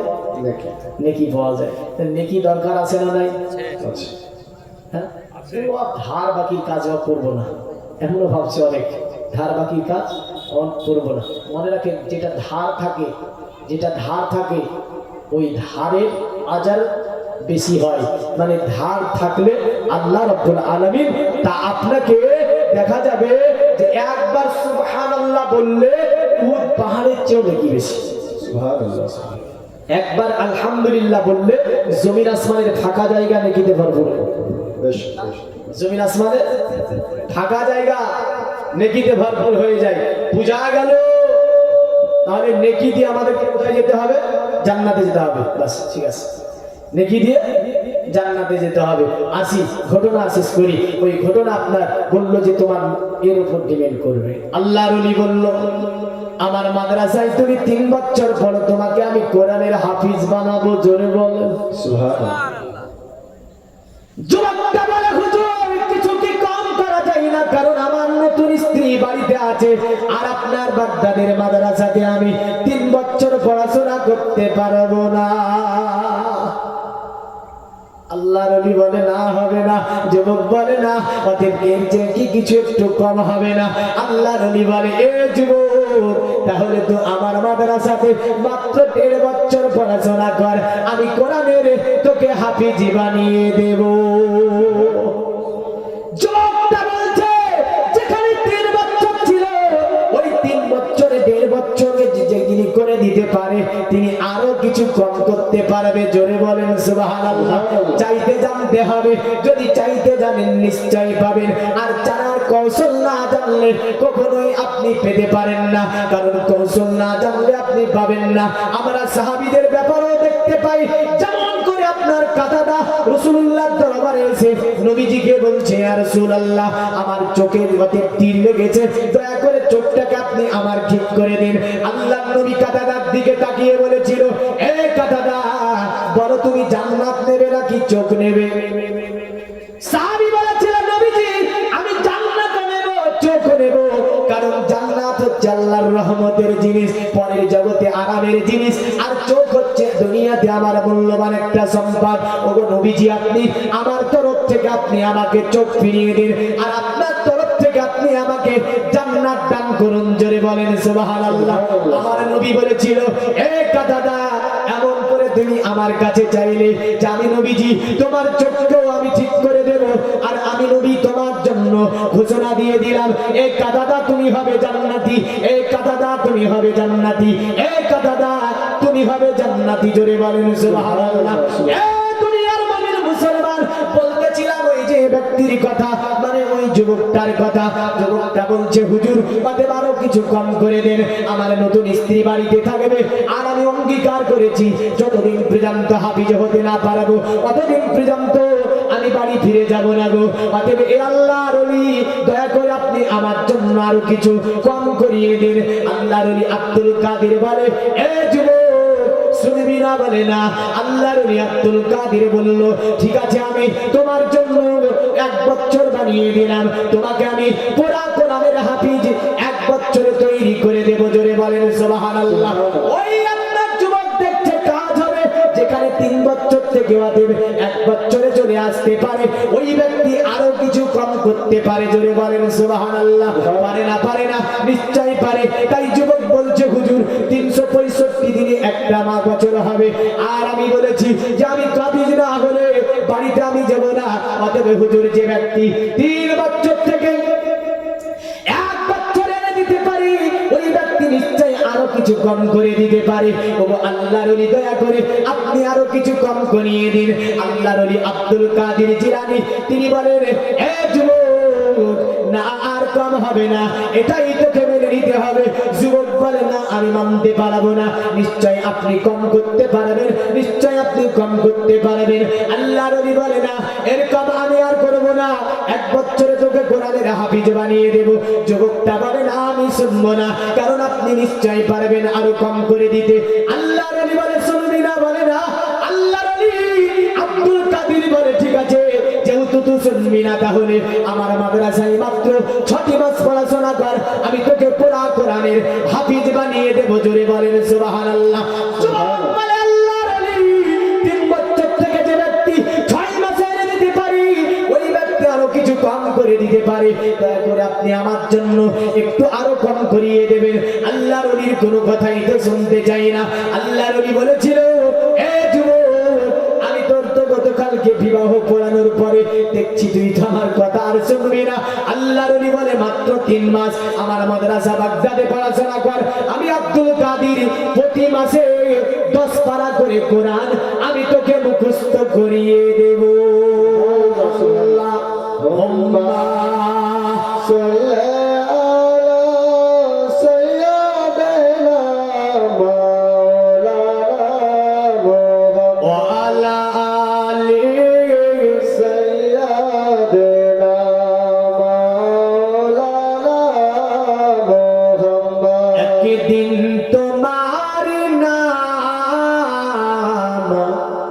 মসজিদে হবে এলান।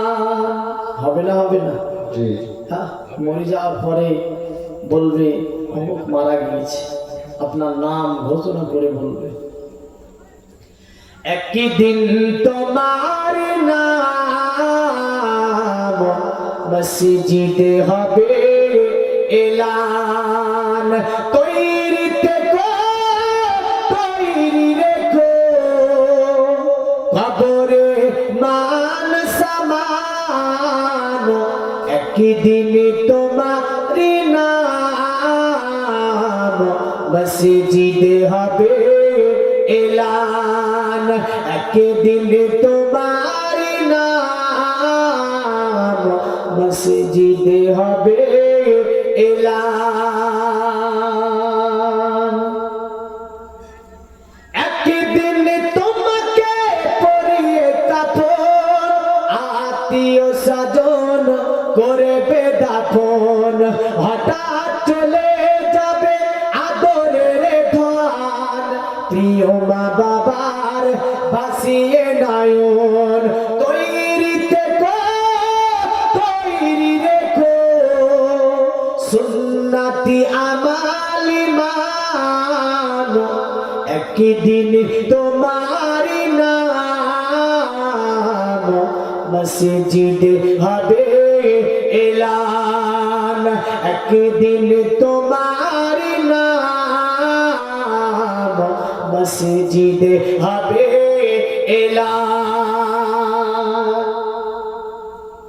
নামে সমজারি করিবে এত, বন্ধ হয়ে যাবে জীবন নাটক। বাহাদুরি তাকিবে না, দেখে যাইবন, ফুরিয়ে বসন্ত আসিবে শ্রাবণ। তৈরি থেকো, তৈরি রেখো, কোরআনি আমাল মান, একদিন তোমার নাম মসজিদে হবে এলান।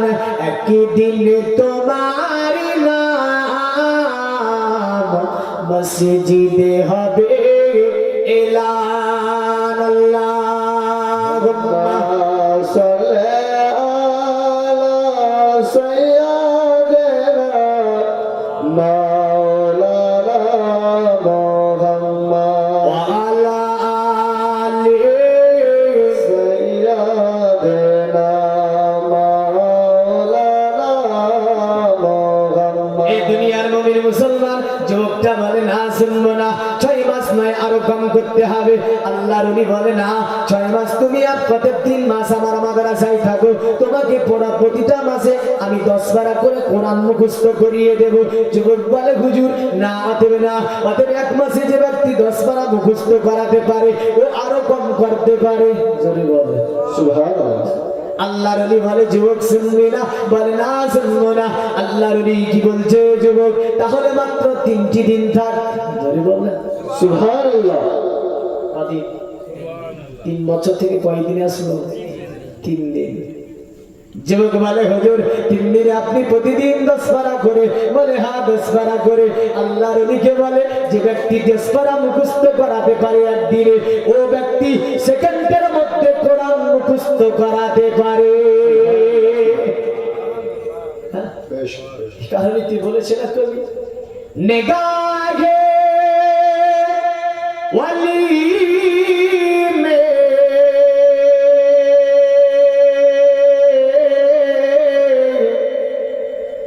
उतासी देखिए बदलती हजारों की तकदीर देखिए।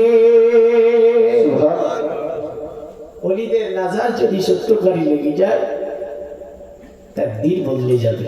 যাবে না? যাবে না?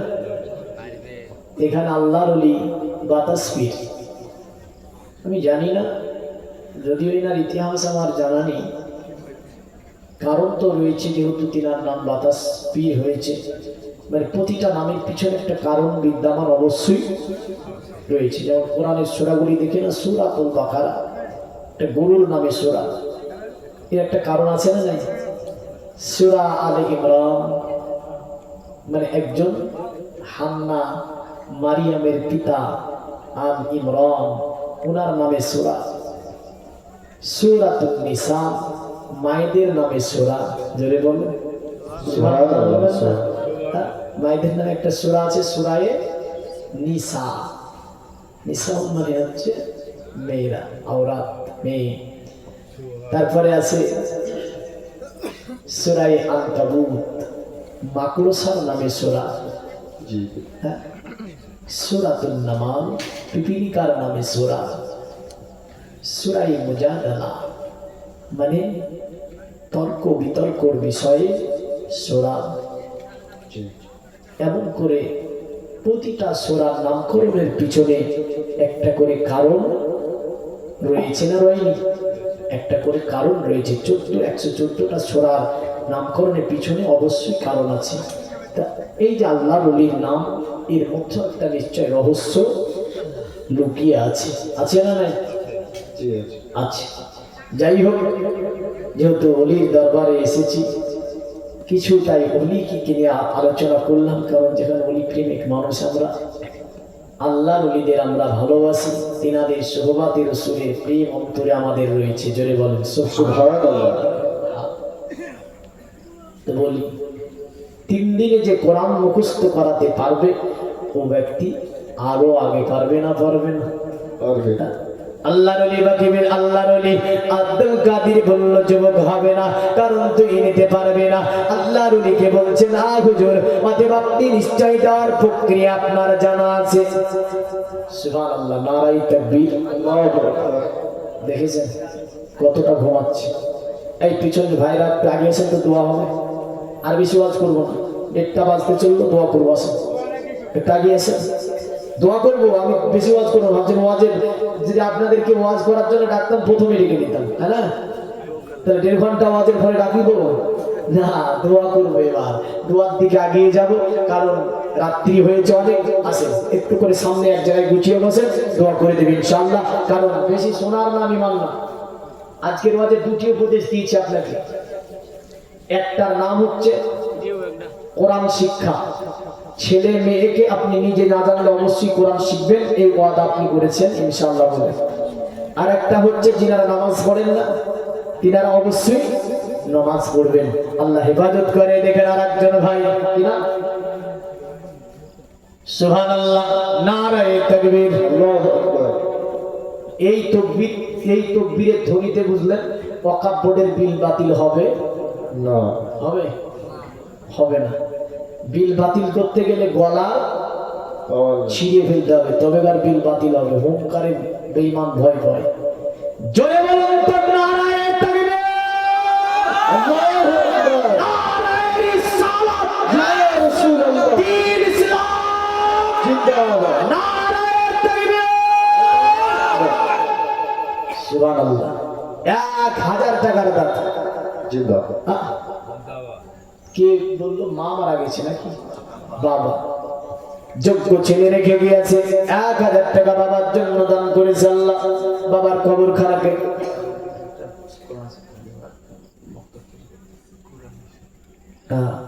বাবার কবরখানাকে আল্লাহ পাক কুশাদা আমানওয়ার করে দেয়। সকলে বলুন আল্লাহুম্মা আমিন, আল্লাহুম্মা আমিন। এ দুনিয়ার মুমিন মুসলমান, রাত্রি গভীর হয়েছে, কারণ সব দরজাগুলি আপনার বন্ধ হচ্ছে, দোকানপাট বন্ধ হয়ে গেছে, আমাদের বাড়ির মেন গেট গুলো বন্ধ হয়ে গেছে, আর আমার আল্লাহ পাকের রহমতের দ্বারগুলি উন্মুক্ত হচ্ছে। জোরে বলেন সুবহানাল্লাহ। কারণ আমার আল্লাহ পাক তিনি বলেছেন, দুনিয়ার জমিন থেকে তারা এই পথে যাবার পরে জান্নাতুল ফিরদাউস পাবে যারা সত্যবাদী হবে, ধৈর্যশীল হবে, শিষ্টাচার হবে, এমন করে আল্লাহর রাস্তায় ব্যয়কারী হবে। এমন করে আমার আল্লাহ বলেছেন যে ওরাই জান্নাতুল ফিরদাউসে যাবে যারা রাত্রে শেষ সংসিয়তের ইস্তেগফারকারী হবে। জোরে বলেন সুবহানাল্লাহ। এই পাঁচটা কথা ইমরানে লেখা আছে। প্রথম নম্বরে আপনার ধৈর্যশীল হবে, দ্বিতীয় ভাগে আপনার ব্যাপারে লেখা আছে আপনার সত্যবাদী হবে, তৃতীয় শিষ্টাচার হবে, চতুর্থ আল্লাহর রাস্তায় ব্যয়কারী হবে, পঞ্চম নম্বরে আল্লাহ পাকের কাছে রাতের শেষ অংশে তারা ইস্তেগফার চাইবে, মানে আল্লাহর কাছে মাপ চাইবে। এই পাঁচটা জিনিস যদি আল্লাহ আপনার মধ্যে পেয়ে যায়, নিশ্চয় আপনাকে আমার আল্লাহ পাক জান্নাতুল ফিরদাউস দান করবে। জোরে বলেন সুবহানাল্লাহ।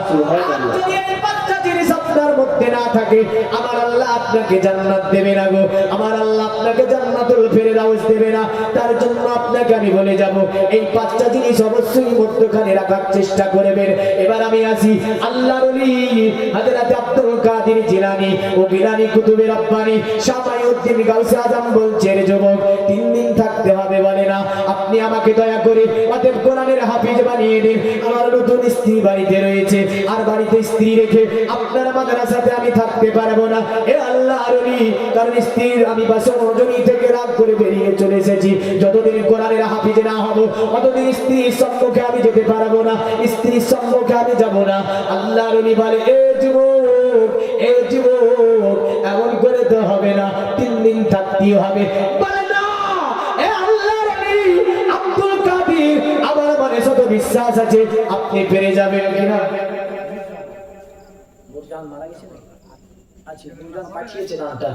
সুবহানাল্লাহ, সুবহানাল্লাহ।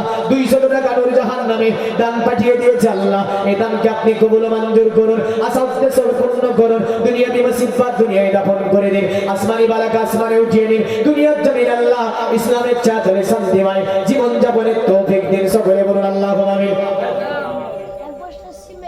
এই দেখেন, দেখেন, ছোট্ট একটা ছেলে এসে বলছে 1 বস্তা সিমেন্ট।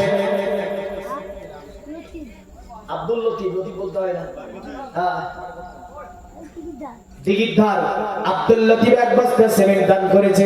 আল্লাহ দানকে কবুল করে নিন। দুনিয়াবি মুসিবত থেকে ইবাদত করুন আল্লাহ, দুনিয়াবি অসুখ বিসুখ থেকে ইবাদত করুন, জিন শয়তানের কুনজর থেকে ইবাদত করুন। সকলে বলুন আল্লাহুম্মা আমিন। আত্মীয়-স্বজন যারা অন্ধকার করে তাদের কবরগুলোকে কুশাদা মানোয়ার করে জান্নাতের টুকরা বানিয়ে দিন। আল্লাহুম্মা আমিন। ওই যুবকটা বলছে, না হুজুর শুনবো না, কারণ আপনি আমাকে কোরআনের হাফিজ বানাতে পারবেন।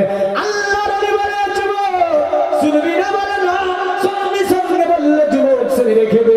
তিনি আপনার একটা জঙ্গলের পরিচয় দিলেন। বলে, জঙ্গলটা ধরে একদম সোজা চলে যাবি, যেতে যেতে জঙ্গলের মধ্যখানে দেখবি একটা গাছ রয়েছে, ওই গাছটার গোড়ায় বসে যাবি। আমি আল্লাহর ওলি আব্দুল কাদের তোকে পুরা কোরআনের হাফিজ বানিয়ে দেব। জোরে বলেন সুবহানাল্লাহ। আল্লাহ পাকের ওলি আব্দুল কাদের তাকে পাঠিয়ে দিল। আল্লাহর ওলি ওখান থেকে উঠে চলতে আছে। এইদিকে ভক্তবিন্দুরা, মুরিদ বিন্দুরা সব কথা কিন্তু শুনে নিয়েছে। তারা বলে, কেমন করে ওকে হাফেজ বানায়, এই জিনিসটা আমি দেখতে চাই। কেমন করে কোরআনের হাফেজ বানাবে এটা আমরা দেখব। সকলে যেন আপনার লাইন দিয়েছে, ওই রাস্তাটাকে ধরে, সকলে লাইন দিয়েছে ওই রাস্তাটাকে ধরে। আল্লাহর ওলি পিছনে তাকিয়ে দেখে যেন সকলে লাইন দিয়ে দিয়েছে। আল্লাহর ওলি বলল না তোমরা আসতে পারবে না, অতএব আমি আব্দুল কাদের জিলানী তোমাদেরকে নিষেধ করছি, তোমরা আমার সঙ্গে আসবে না, কারণ আমি কিয়ামতের আমি কোথায় যাচ্ছি এই খোঁজ তোমরা নেবে না। আল্লাহর ওলি আব্দুল কাদের ওই জায়গায় পৌঁছে গেলেন। যাবার পরে ওই যুবককে মুশাহিদা মুরাকাবা করালেন। মুশাহিদা মুরাকাবা করানোর পরে তিনি আপনার কোরআন থেকে তাকে সূরাতুল ফাতিহা, সূরা ইখলাস, দুরূদ শরীফ পড়ালেন। অতঃপর আল্লাহর ওলি বুকের সঙ্গে ধরে একটা চাপ দিয়ে বলছে, যুবক তুই কি কিছু দেখতে পেলি? যুবক বলছে না হুজুর আমি কিছু দেখতে পাইনি। আবার তিনাকে আপনার ওই যুবককে বুকের সঙ্গে জড়িয়ে ধরে ফেললো। ধরে ফেলার পরে একটা ধরে চাপ দিয়ে বলছে যুবক তুই কি কিছু দেখতে পেলি? কিন্তু যুবক কিছুই বুঝতে পারে না। আল্লাহর ওলি আব্দুল কাদের জিলানী তাকে নিয়ে আবার মুশাহিদা মুরাকাবা করলেন, আল্লাহর কাছে দোয়া করলেন, আল্লাহর কাছে হাত তুলে মোনাজাত করলেন। অতঃপর তিনি আপনার ওই যুবককে বলছে যুবক দাঁড়িয়ে যা। যুবক দাঁড়িয়ে গেল। আল্লাহর ওলি আব্দুল কাদের জিলানী ও গিলানী তিনি বুকের সঙ্গে যুবককে ধরে ফেলার পরে বুঝলেন একটা জোরে যখনই চাপ দিয়েছে। যুবক বলছে হুজুর দয়া করে আপনি আমাকে ছেড়ে দিন, কারণ আমার বুকে এমন একটি চাপ যেন আমি পেয়েছি। সঙ্গে সঙ্গে যুবক যেন অজ্ঞান হয়ে গেল। আল্লাহর ওলি আব্দুল কাদের জিলানী ও গিলানী কুতুবে রব্বানী শাহ মাইউদ্দিন গাউসে আজম তাকে জ্ঞানে ফিরে আনলেন। অতঃপর বললেন যুবক যা বাড়ি চলে যা, আল্লাহ পাক তোকে কোরআনের হাফিজ বানিয়ে দিয়েছে। সুবহানাল্লাহ, সুবহানাল্লাহ। এই হচ্ছে আল্লাহ। মানে এরা বলবে হ্যাঁ এই ঘটনা কি করে হলো? এই একটা কথা জেনে রাখিস, অতএব আল্লাহকে যারা পেয়ে যায় সমস্ত কিছুই তারা পেয়ে যায়। জোরে বলেন সুবহানাল্লাহ, সুবহানাল্লাহ। কারণ তাদের কায়িক শ্রম দ্বারা আল্লাহকে প্রথম তারা লাভ করেছে। আর আল্লাহকে যে ব্যক্তি লাভ করতে করে নিতে পারে, বলেন তো তার কথা আগুন পানি হাওয়া বাতাস কিছু আছে যে শুনবে না? হ্যাঁ সকলে শুনবে। তাহলে বোঝা গেল আল্লাহকে পেতে হবে। প্রথম শর্তই হচ্ছে আল্লাহকে পাওয়া লাগবে। তার কারণ আল্লাহর ওলিদের জীবনে এত সাধনা এত ইবাদত, তাদের আরাম বিলাসিতার জীবনকে তারা পরিত্যাগ করে সর্বময় আল্লাহকে নিয়ে তারা গবেষণা করেছিল। জোরে বলে সুবহানাল্লাহ। কাকে নিয়ে? আল্লাহকে। যুবককে বললো বাড়ি চলে। যুবক ওখান থেকে চলতে লাগলো। বাড়িতে আপনার আসার পরে দরজার মধ্যে কে কি নড়িয়ে দিয়েছে। ঘর থেকে বলছে কে? বলে আমি তোমার স্বামী। বলে একটু গেলে আবার ফিরে আসলে কেন? বলে আমার স্ত্রী শোনো, আল্লাহর ওলি আব্দুল কাদের জিলানী আমাকে কোরআন মুখস্থ করিয়ে দিয়েছে। সুবহানাল্লাহ, সুবহানাল্লাহ। স্ত্রী বলছে আমার স্বামী এটা কেমন করে হতে পারে? এটা তো আমি বিশ্বাস করতে পারলাম না। সঙ্গে সঙ্গে দরজা খুলে দিল। দরজা খুলে দিল, স্বামী প্রবেশ করলো ঘরের মধ্যে। বললেন আল্লাহর ওলি ওকে কোরআন শিখিয়েছে। এই কথাটা স্ত্রী শুনে বলছে তাজ্জুব করার ব্যাপার, তাহলে আমি তো কোরআনের হাফিজা, তোমাকে কিছু প্রশ্ন করি। আল্লাহর আপনার ওই যুবকটা বলল করো। যেই জায়গা থেকে জিজ্ঞাসা করে সুন্দর সুরে যেন পড়িয়ে দেয়, সুন্দর সুরে যেন ওই জায়গা থেকে পড়িয়ে দেয়। স্ত্রী বলছে গো স্বামী, অতএব আল্লাহর ওলি আপনাকে কোরআন শিখিয়ে দিয়েছে এত সুন্দর করে, আপনার জবান থেকে কোরআনের আওয়াজ এত সুন্দর, এত তার দিলের সঙ্গে বেরিয়ে যাচ্ছে। আমি তো তাজ্জব হয়ে যাচ্ছি। মাদ্রাসায় পড়াশোনা করে এমন সুন্দর তার দিল বেরাতে চাই না। আপনি যে তার দিলে পড়েছেন নিশ্চয়ই এটা আল্লাহর ওলির কারামাত। কি ছিল? আল্লাহর ওলির কারামাত। তাহলে বোঝা গেল যে দুনিয়ার জমিনে আল্লাহ ওয়ালা জিনারা ইনাদের দ্বারা বহু ঘটনা সংঘটিত হয়েছে ইনাদের কাছে। হ্যাঁ, তবে একজন সাহাবী, নবীর সাহাবী, অনেকে বলে এরা নবীর চেয়ে ওদেরকে বাড়িয়ে দিচ্ছে। আহলে সুন্নাত ওয়াল জামাতের আকীদা হচ্ছে নবীর সাহাবী যে ঘোড়ার পৃষ্ঠে চড়ে, ঘোড়ার পায়ে যে ঘুরে ধুলো লগে থেকে, ওই ধুলোতে যা সম্মান আছে এতটা সম্মান কোন ওলিকে আল্লাহ দেয় নেই। সাহাবীদের এত সম্মান কারণ তারা ইমানি নজরে, ভালোবাসার নজরে, প্রেমের নজরে আমার রাসূলুল্লাহকে দর্শন করেছে। জোরে বলেন সুবহানাল্লাহ, সুবহানাল্লাহ। বেশ। তাহলে একজন সাহাবীর সমতুল্য যদি সাহাবীর ঘোড়া পৃষ্ঠে চড়ে, ওই ঘোড়ার পায়ের ধুলো সমতুল্য যদি ওলি না হয়, তাহলে আমরা কি করে ওলিদেরকে নবীর চেয়ে বড় করলাম? এরা আসলে দুর্নাম করে বেড়ায়, মিথ্যা বলে, চুগলামি করে। এরা আপনার আহলে সুন্নাত ওয়াল জামাতের নামে অনেক মিথ্যা রটিয়ে আমার সমাজের যুবকগুলোকে তাদের দিকে নেওয়ার চেষ্টা করে। আমি বলবো এর থেকে আমার আল্লাহ পাক আমার সমাজের যুবকদেরকে হেফাজত করে। সকলে বলুন আল্লাহুম্মা আমিন। আরো জোরে বলুন আল্লাহুম্মা আমিন। আল্লাহুম্মা আমিন। আমরা হচ্ছি ইসলাম ধর্মের মানুষ। এই ভারতবর্ষের ইসলামটা হচ্ছে ওলির অবদান। জোরে বলেন সুবহানাল্লাহ। সুবহানাল্লাহ। কিসের অবদান? ওলির অবদান। এই ঘটনা আমরা বাকিবিল্লাহ থেকেও দেখতে পাই। ঠাকুরকে পর্যন্ত কলেমা পড়িয়ে দিয়ে মসজিদের ইমাম বানিয়ে দিয়েছিল। জোরে বলেন সুবহানাল্লাহ। সুবহানাল্লাহ। খাজা গরিবে নামাজ থেকেও দেখতে পাই ভারতের সরজমিনে যে খাজা চলে যাচ্ছে আর একটা জায়গাতে কি হচ্ছে, মানে পূজা হবে। সন্ধি ভগবত ঈশ্বরং প্রমেকস্মে রূপে সপ্তমং প্রকাশাদি কর্ণং কর্ণং তথা সর্বশক্তিমান কুচিত শব্দে রূপং। তো আল্লাহ বলি খাজা গরিবে নামাজ, তিনি বলছে কি বলে রে দালালে, পূজা হচ্ছে, সামনে মিঠাই রাখা আছে, কলা রাখা আছে, দুধ রাখা আছে। আল্লাহ নবী বলেছিল কি ব্যাপার হলো, পূজা দেওয়া প্রহিত মনে হলো। বলে মিঠাই খেয়ে দাও, বলে মিঠাই খাই না। বলে খাই না তো রেখেছো কেন? কতদিন পূজা করো? বলে বাপ দাদু 14 গোষ্ঠী করে আসছে। বলে মিঠাই খাওয়াতে পারো না? বলে না। বলে আমি যদি মিঠাই খেয়ে দিতে পারি দেখবা নাকি? মাটির মূর্তি মিঠাই খেতে পারে, ও জানে যে মাটির মূর্তি মিঠাই খেতে পারে না। হ্যাঁ, আল্লাহর ওলি বলে এতদিন ধরে বাপ দাদুর দেবে, বাপ দাদু 14 গোষ্ঠী ধরে পূজা করে আসলে, কিন্তু একে তুমি মিঠাই খাওয়াতে পারো না, দেখবা মিঠাই খাবে। আল্লাহর ওলি আপনার খাজা গরিবে নওয়াজ একটা মিঠাইকে উঠিয়ে বিসমিল্লাহ বলে মিঠাইকে উঠিয়ে বলছে মাটির মূর্তি নে, আমি আল্লাহর নামে বলছি তুই ভক্ষণ করে নে। সঙ্গে সঙ্গে আপনার ওই মিঠাই যেন মাটির মূর্তি গ্রাস করে ফেললো। সুবহানাল্লাহ। সবাই বলছে আয় হায় হায়, এত বড় বড় পুরোহিত ঠাকুর আনলাম পূজা দিতে, কোনোদিন কেউ খাওয়াতে পারে না, আর এ ফকিরটা কোথা থেকে এসে আজকে খাইয়ে দিল। হায় হায়। বলে তুমি কি বললে, কি মন্ত্র বলে বললে? যে মন্ত্র পড়াতে ওদের মাটির আমাদের এই পূজা খেয়ে নিল। জীবনে অনেক মন্ত্র পড়েছি, দেবাধারণা করেছি, এমন করে বিভিন্ন মন্ত্র পড়ে পূজা দিয়েছি, জীবনে কোনোদিন কেউ মাটির মূর্তিকে খাওয়াতে পারেনি। এই ফকির তুমি কোন মন্ত্র পড়লে যে মাটির মূর্তি তোমার হাত থেকে ওদের মিষ্টিকে ভক্ষণ করে নিল?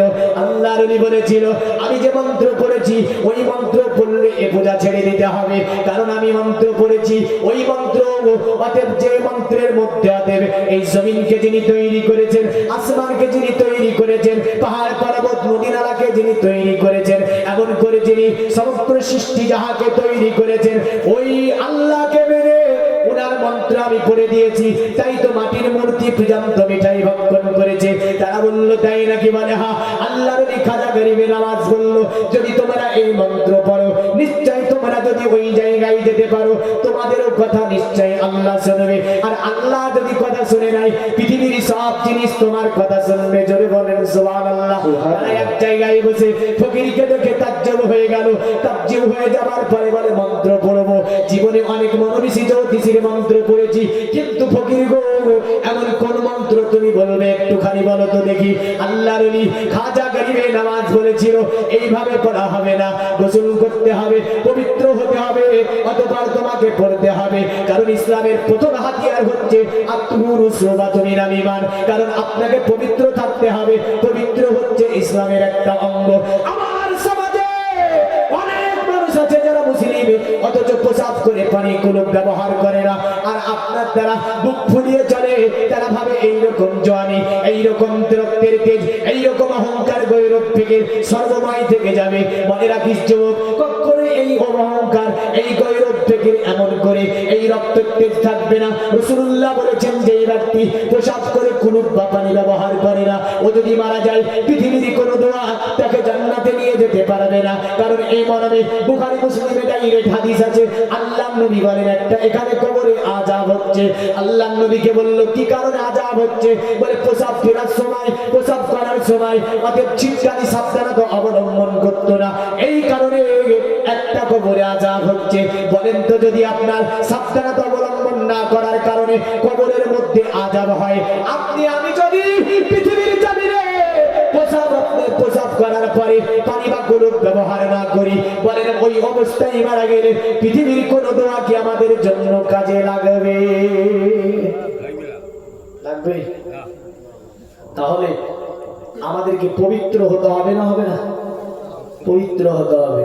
খাজা গরিবে নামাজ বলল পবিত্র হতে হবে, তাদেরকে আপনার গোসল করানো হলো।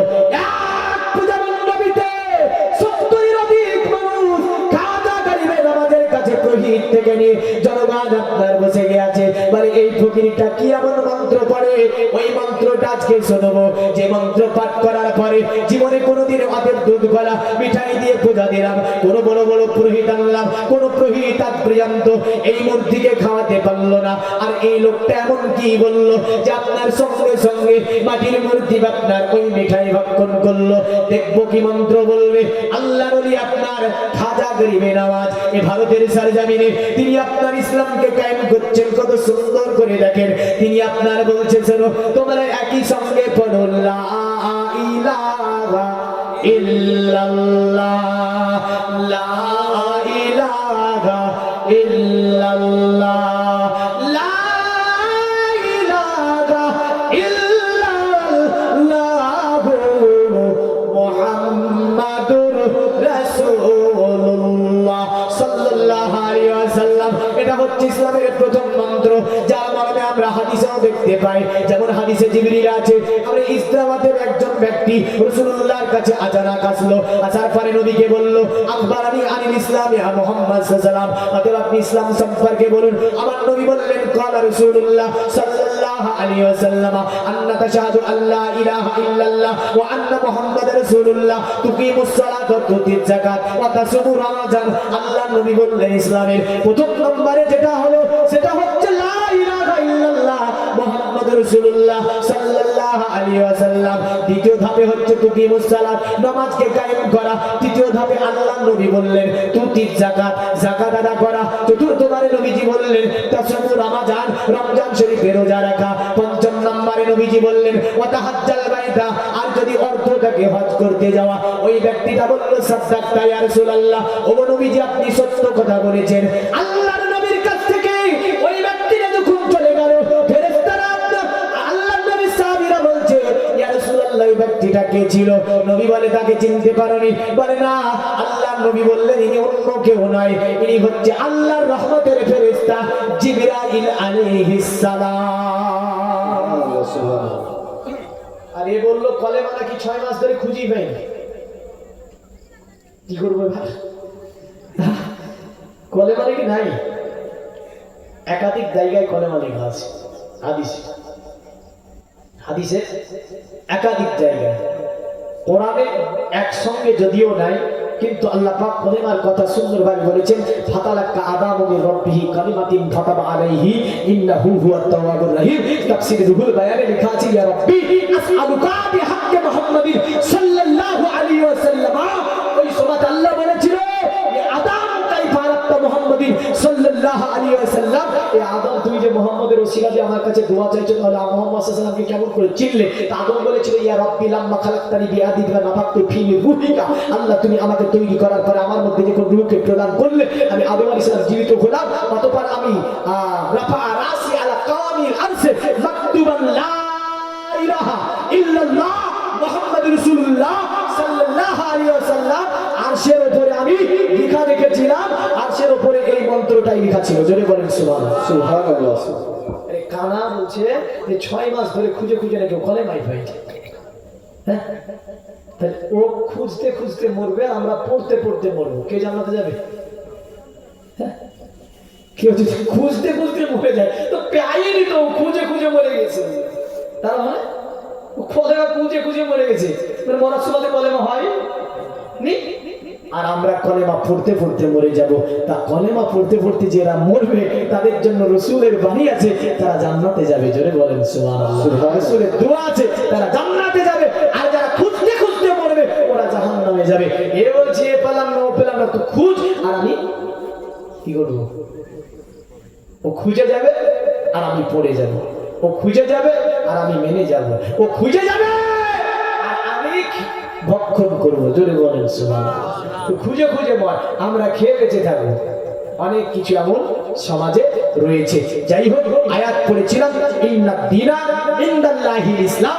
আল্লাহ পাক তিনি বলছেন নিশ্চয় আল্লাহর কাছে যেটা ধর্ম, সেই ধর্মটার নাম হচ্ছে ইসলাম। আমরা হচ্ছে মুসলিম, আমাদের ধর্ম হচ্ছে ইসলাম।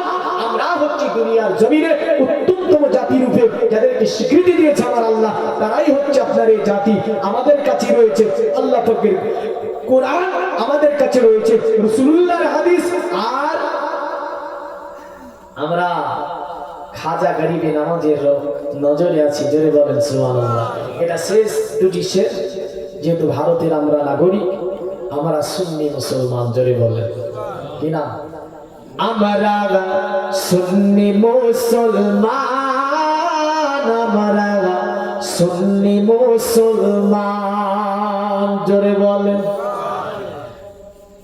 আরে প্রয়োজন হলে নবীর প্রেমে দিব মোদের জান। আমরা